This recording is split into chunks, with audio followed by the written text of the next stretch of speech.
This week is Youth Suicide Awareness Week, where young television, music and sports personalities have been asked to give up some of their time to talk to students and other young people about the issue.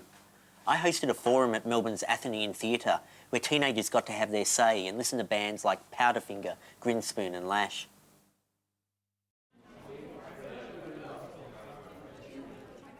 In 1984, teenager John McCollum committed suicide with a bullet to the head. 2 years later, 16-year-old Michael Waller did the same. Then in 1988, a third teenager, Harold Matthew Hamilton, also chose to end his life with a handgun. What did these suicides have in common?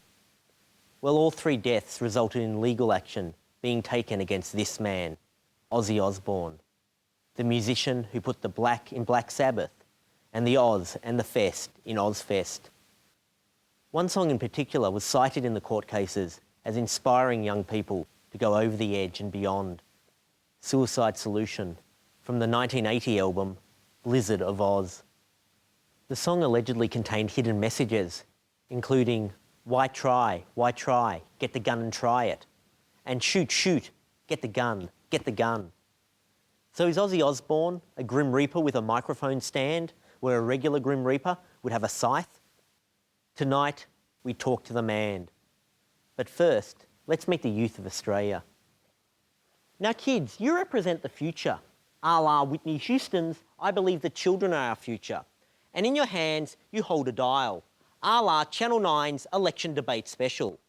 Now I'd like to draw your attention to the decomposing head of a misguided youth on the bottom of the screen. During the course of my interview with Mr. Osbourne, a worm will crawl out of the decomposing head and make its way across the television. You control the worm. When you feel more like killing yourself, turn the dial to the right. When you feel less like killing yourself, turn your dial to the left. Thus, we can scientifically chart to what extent Ozzy Osbourne makes you want to kill yourself or not kill yourself. Ozzy, thanks for joining us. Thank you very much, thank you. Ozzy, Three Dead Teenagers. Your critics say your albums are littered with subliminal messages that can be heard when played backwards. There's no secret message. You play my record backwards, you probably hear me fart. What about the lawyers' claims that your songs utilise a soundwave process called hemisync that makes some listeners unable to resist violent impulses? I mean, I can't remember. Some of these things they come up with, they must be sicker than me to even come up with the thought that I've never even thought of that, you know. So I can't even remember. But some of them just really shocked me. I go, how the hell does anybody come up with that crap? What about the claim that you eat bats?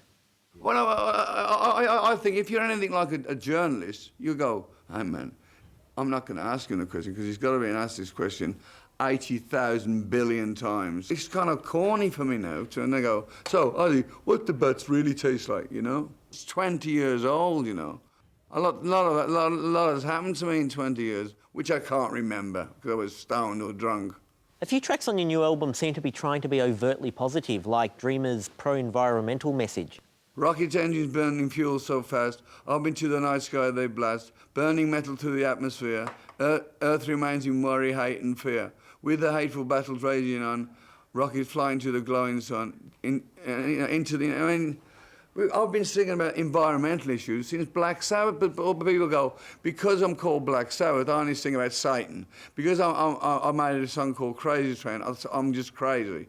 And all I do is run around the planet doing satanic slogans to everybody and biting the heads of creatures. So you're saying you're a misunderstood, all-round nice guy? Sometimes I make errors. I mean, I'm not invincible. I do fuck up sometimes. Oh, sorry, I shouldn't keep saying that. I'm a lovable loon. I'm a likeable loony. I'm not satanic or any of that crap. I'm just a likeable loony. I like to think that everybody would like to be Ozzy for the weekend sometime in their lives, you know. Just have crazy fun and just be menacing. And it's like I'm Dennis the Menace, you know.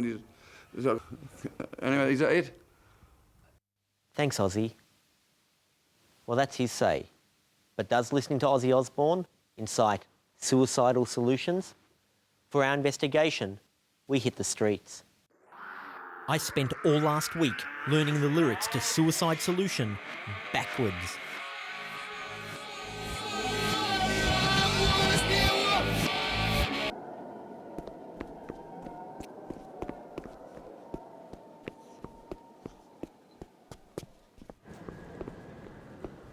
Ivira, Mira, Wus, der Führer. Amira, Zira, Wus, der Führer.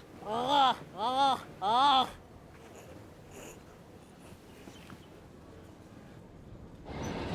Ezira, Mira, Wus, der Führer. Ezira, Mira, Wus, der Führer. Wus, der Führer. Wus, der Führer. Azira, Mira, Wus, der Führer. Azira, Mira, Wus, der Führer. Zeus, ja, Worcester. Zeus, ja, Worcester. Zeus, ja, Worcester. I be Frans and be vaccinate. I be Frans and be vaccinate. I be Frauen Benz and ye activate. Zeus, ja, Worcester. Zeus, ja, Worcester.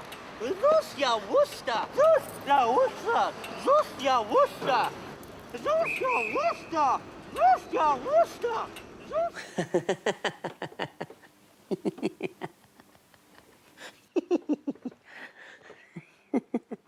To be serious for a moment, I really don't think you should kill yourself, unless you've really given it a lot of thought and you really want to do it. And even then, don't do it. But if you do it, which you shouldn't, but if you do, which you don't, how about putting your unfortunate death to some good by taking a bit of heat off the shoulders of the already overstressed usual suspects like Judas Priest and Ozzy Osbourne, and spread the burden around a bit? And because we already know you're flat out running about town trying to buy barbiturates and a length of hose, we've taken the hard work out of apportioning blame. Simply go to musicjamboree.com and print out one of our pre-formatted, pre-finger-pointing suicide notes. You can choose to blame Tommy Emmanuel, Nikki Webster, The Wiggles, Vicar and Linda Bull, and the Jeff Harvey Midday Show Band. Print out your choice, sign your name, and you do the rest. Which you shouldn't. Did you know you can't gas yourself with new gas ovens?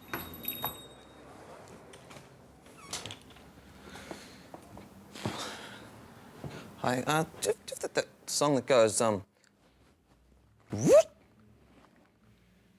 Yeah, left and to the back. Thanks.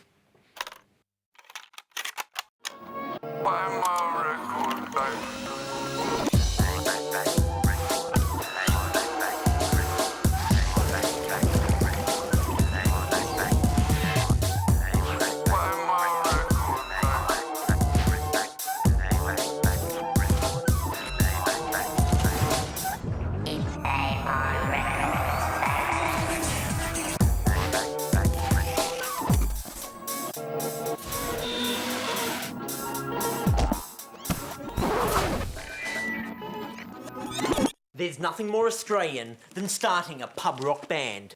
Tight black jeans, bottle of bourbon, lead guitar, bass, drums, kamikaze headband, cheap wine and a 3-day growth. Conversely, many people feel there's nothing less Australian than starting a homegrown hip-hop posse. Indeed, merely to take to the stage in this country with your sampler and turntables and kick out the rhymes is to invite taunts of you try-hard, wannabe, self-loathing appropriator of US popular culture. What's wrong with Ian Moss? Oh, I remember the jibes well.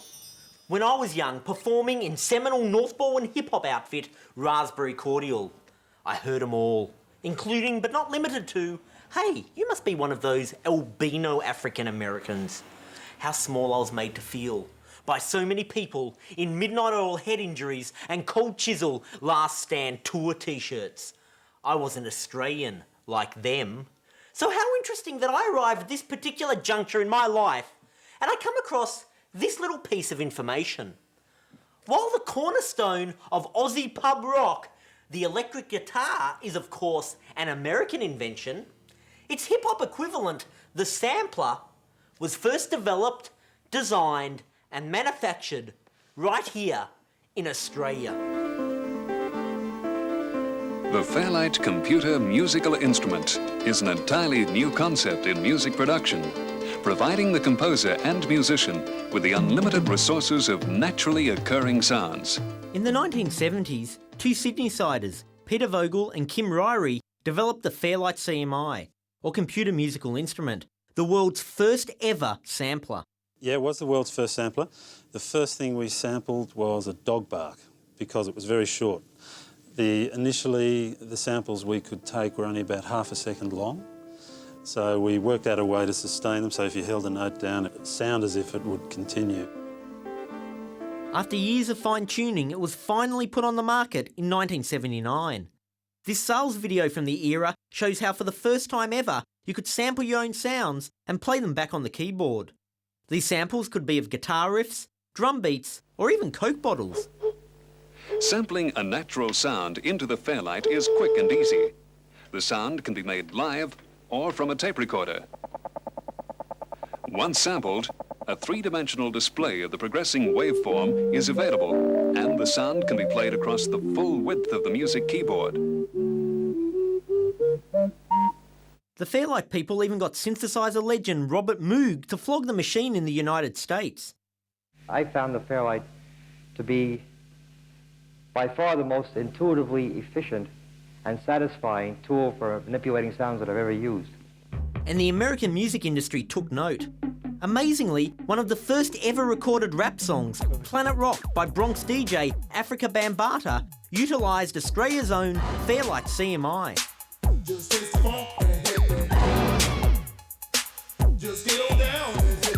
It seemed to me, Bob, that with the advent of this new CMI, a computer musical instrument, that we're at really a turning point in history where musical composition and performance will be taking on a new dimension. How can it be that Australia came up with one of hip-hop's most fundamental tools, yet it be unknown by pretty much everyone? In fact, I'm sure if I went up to our Prime Minister and I said, you know how you're always crapping on about Aussie pride? Well, how about the Fairlight CMI? He would say to me, did Don Bradman ever hit 100 in the backyards at Mum's with the Fairlight CMI? To which I would reply no. And he would say, did Don Bradman ever protect his head with one during the infamous Bodyline series of 1932 and 33? To which I would also reply no. And he would say, please get out of my office. So because there is no link, and nor will there ever be, between the Fairlight CMI and the great Don, the chances of this Aussie icon ever being commemorated is zero. Until now, that is, with Music Jamboree's Fairlight CMI commemorative 50-cent pieces.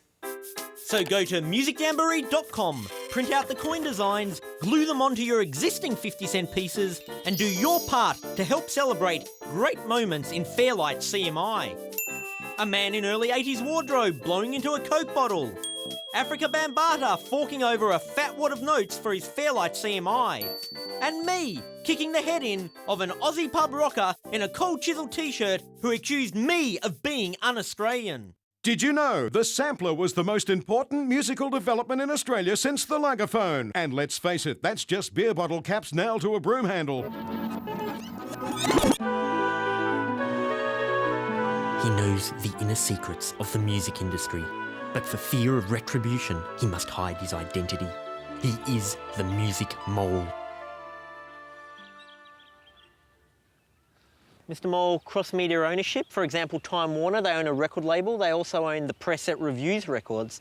Surely there's potential for conflict of interest here. Well, it's not always that simple, John. For example, Murdoch owns Festival Mushroom, and he's also got a newspaper empire. Now, you'd think that'd be one big happy family. And they're not one big happy family? Well, let me just set the scene. Do you remember Peter Andre? That guy with the washboard stomach who's saying, give me a little sign, girl, show me that you're mine, girl. You're familiar with his work, John. Anyway, he was huge in the UK in the 90s and signed with Murdoch's record label. At the same time, the British press were having a field day with him, constantly criticising him for being obsessed with his body and walking around with his shirt off, and generally being a ponce. They turned him into a national laughingstock. Sounds very cruel, Mr. Mole. Well, this is exactly what Peter's record label thought. Then they thought, hang on a minute, aren't we owned by Murdoch? And doesn't Murdoch own the papers that are criticising our Peter? So, they had a meeting with James Murdoch, who heads up the music division of the family's empire, and asked him whether he could ask the editors to stop picking on poor Peter. What did James Murdoch say? Well, John, apparently he laughed and he said that he wasn't going to risk his credibility by asking his journalists to stop picking on Peter Andre. So he doesn't mind schmoozing with the Chinese government, but ethically draws the line at stifling anti-Peter Andre speech. Apparently so. Thank you very much, Mr. Mole. You're welcome, John. I've often sat up late watching Rage and thought to myself, I know this video clip is trying to pass itself off as arty, but a 5-year-old kid could have shot it.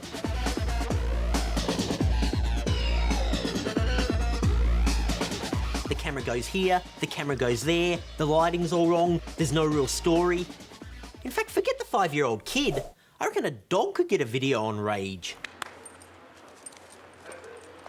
To test his theory, we strapped a video camera to the top of my friend's dog's head. His name's Forrest, and we're going to let him frolic about in a totally random and mindless way without a thought going through his head whatsoever.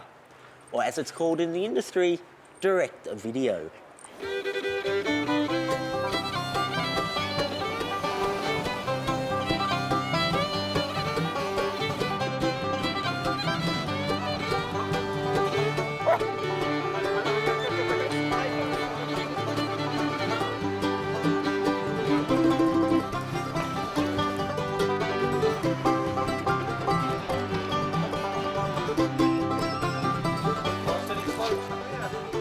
For the track, I mixed some of Forrest's panting with a bit of waxing and scratching on this Mixman program that came free with this lame-ass hip-hop CD that I unfortunately got caught up in the moment and bought because it came in a cool blue plastic cover.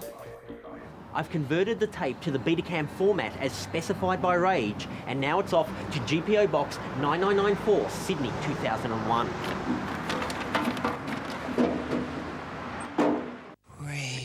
Then every week you can check the Rage website where they post the up-and-coming playlist for that Friday and Saturday.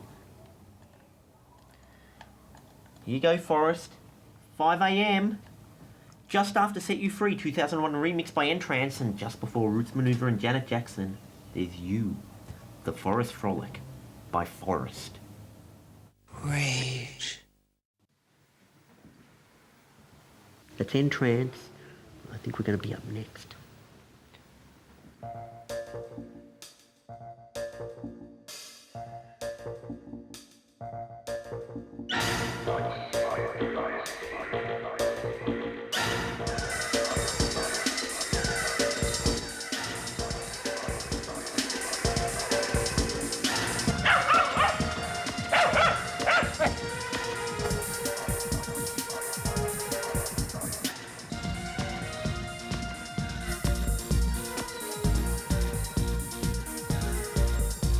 You are truly a great video clip director.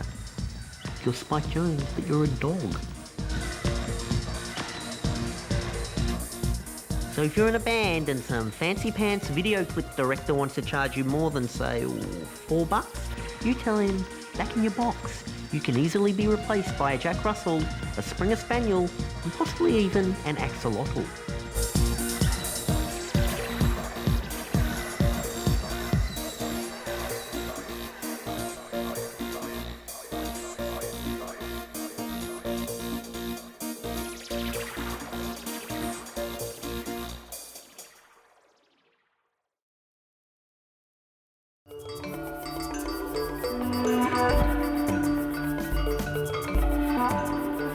Iran, the Persian paradise of Southwest Asia.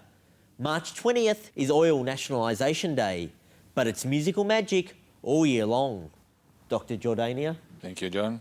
Tar is quite an interesting instrument because there's a kind of a 8-shaped body. You can move these frets. So on a guitar, for instance, frets are tight on the neck of the guitar, and you can't move them, and you don't need to move them. But on the tar and on some other instruments as well, you can move the frets, which means that this kind of fret, they are kind of going around the guitar, and you can push them up or down, and changing the tuning system of the instrument. Thank you, Dr. Jordania. Thank you. And now to demonstrate the instruments of Iran, we have Mental as Anything with The Nips Are Getting Bigger.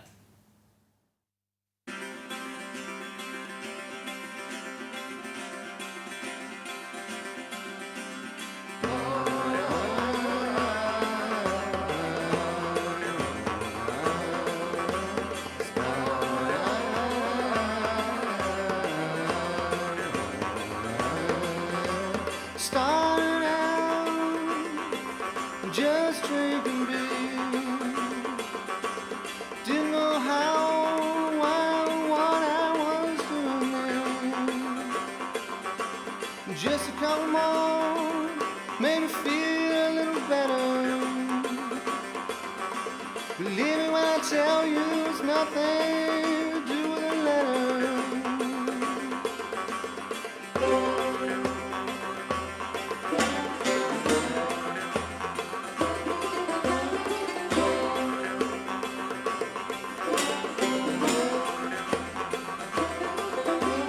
Where I'll be to look into the larder.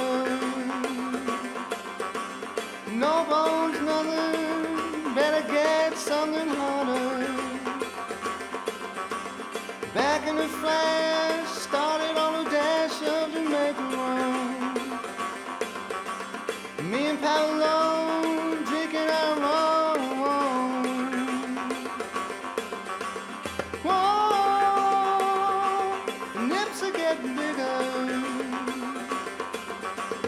Whoa, yeah, the nips are getting bigger.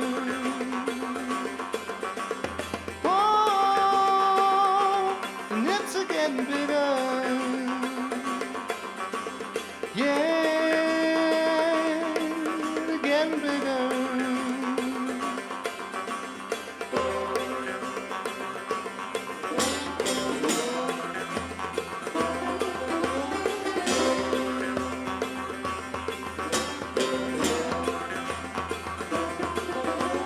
Sometimes I wonder what all these chemicals are doing to my brain. It doesn't worry me enough to stop me from doing it again. Wiping out brain cells by the million, I don't care. It doesn't worry me even though I ain't got a lot to spare. Whoa, the net's getting bigger. Oh yeah, the nets are getting bigger. Whoa, the nets are getting bigger. Yeah, getting bigger.